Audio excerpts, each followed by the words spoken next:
São 7 horas e 30 minutos. Quem está aqui conosco é o Diego Amorim. Alô, Diego. Diego, é fato que alguns ex-auxiliares, ex-correligionários estão se afastando do ex-presidente Jair Bolsonaro? É isso, Heródoto. O deputado federal Alberto Fraga, do PL aqui do Distrito Federal, foi eleito para um 5º mandato no ano passado. Ele é amigo do ex-presidente Jair Bolsonaro de muitos e muitos anos. Conheceram-se ainda lá no Rio de Janeiro, depois trabalharam juntos na Câmara dos Deputados durante muito tempo.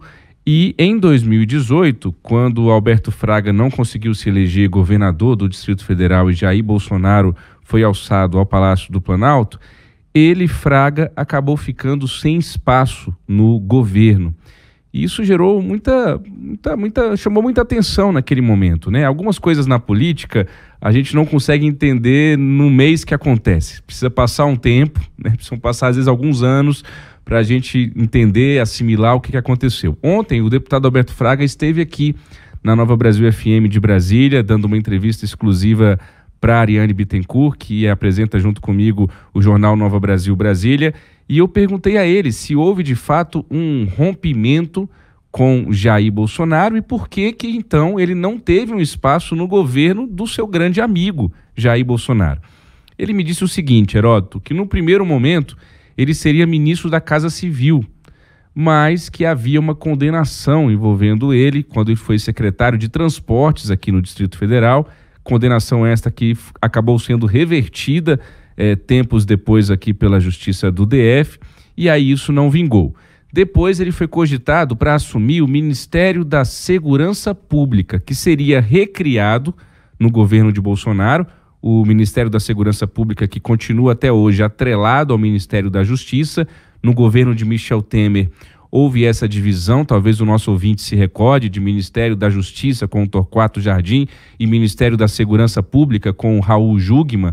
Depois, no governo Bolsonaro, se juntou, se cogitou separar, mas segundo Fraga, o Sérgio Moro, que era ministro da Justiça e da Segurança Pública à época, não topou essa divisão porque ele perderia espaço, perderia relevância. Inclusive, segundo o Alberto Fraga, essa divisão não vai mais acontecer, nem mesmo no governo Lula, porque no entender do deputado federal, o ministro da Justiça e da Segurança Pública jamais vai permitir dividir poder, dividir pasta com outra pessoa. Faz até um pouco de sentido essa observação do deputado. Agora, eu perguntei a ele, o senhor rompeu ou não rompeu com o Bolsonaro? Ele respondeu pra gente, vamos ouvi-lo, por gentileza.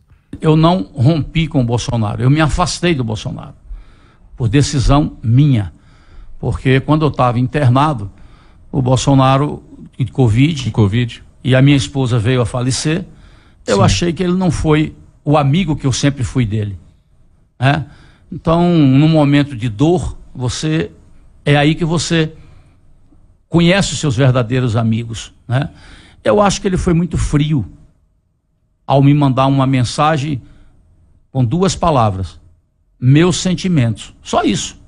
A gente se encontrou, lavamos a roupa suja, eu disse muita coisa para ele, né, que ele não aceita muito o Bolsonaro, eu conheço há 40 anos, e eu sei que ele é meio bicudo, né? Ele não aceita muita opinião, em alguns casos ele não aceita. Então eu disse o que eu tinha que dizer para ele e voltamos a se falar. Eu também perguntei ao deputado Alberto Fraga, Heródoto, ouvinte da Nova Brasil FM, por que ele acha que o Bolsonaro perdeu a eleição. Vamos ouvi-lo.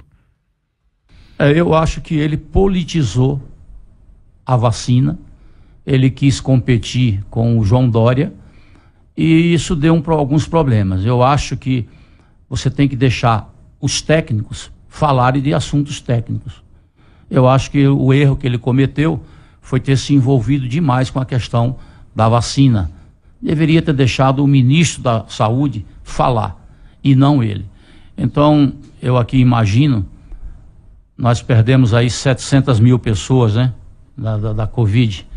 Eu imagino que dessas famílias que perderam um ente querido, eu imagino que no mínimo 3 deixaram de votar nele. Eu imagino. Por fim, Heródoto, a Ariane Bittencourt perguntou também ao deputado federal Alberto Fraga, do PL do Distrito Federal, qual era a opinião dele sobre esse afastamento do governador aqui do DF, Ibanez Rocha, lembrando ao nosso ouvinte da Nova Brasil FM em todo o país, que Brasília continua com a governadora interina em exercício, a Serina Leão, porque o governador que foi reeleito no ano passado em primeiro turno, Ibanez Rocha, do MDB, segue afastado por um prazo em tese de 90 dias em razão dos ataques que nós vimos aqui na Esplanada dos Ministérios no dia 8 de janeiro. O Ibanez chamou o ministro do STF, Alexandre de Moraes, de autoritário e disse que o governador do DF é somente um bode expiatório. Vamos ouvir, por gentileza, o deputado Alberto Fraga. Eu discordo verticalmente desse afastamento do governador Ibanez. Todo mundo sabe das minhas diferenças com o governador Ibanez, mas eu não posso deixar de falar que essa atitude arbitrária de afastar um governador eleito democraticamente é muito estranha. E eu disse no plenário que isso me parece uma forma intimidatória para os 3 governadores de São Paulo, Rio de Janeiro e Minas Gerais, que conhecidamente apoiaram o Bolsonaro. Acredito que essa medida que tomaram, essa medida extrema e ditadora que tomaram contra o Ibanez, é para mandar um recado. Ó, se vocês aí fizerem alguma coisa, nós vamos fazer isso. Tá aí, esse foi o deputado federal Alberto Fraga, do PL do Distrito Federal, em entrevista exclusiva aqui à Nova Brasil FM, no dia de ontem em Brasília, que eu trouxe hoje para vocês, ouvintes de todo o país, os destaques dessa conversa. Em tese, Heródoto, Ibanez Rocha volta ao cargo de governador do DF no dia 8 de abril, ainda há tempo de celebrar os 62 anos da capital federal. Heródoto. Tá certo, Diego. Obrigado, Diego. Um abraço, até amanhã.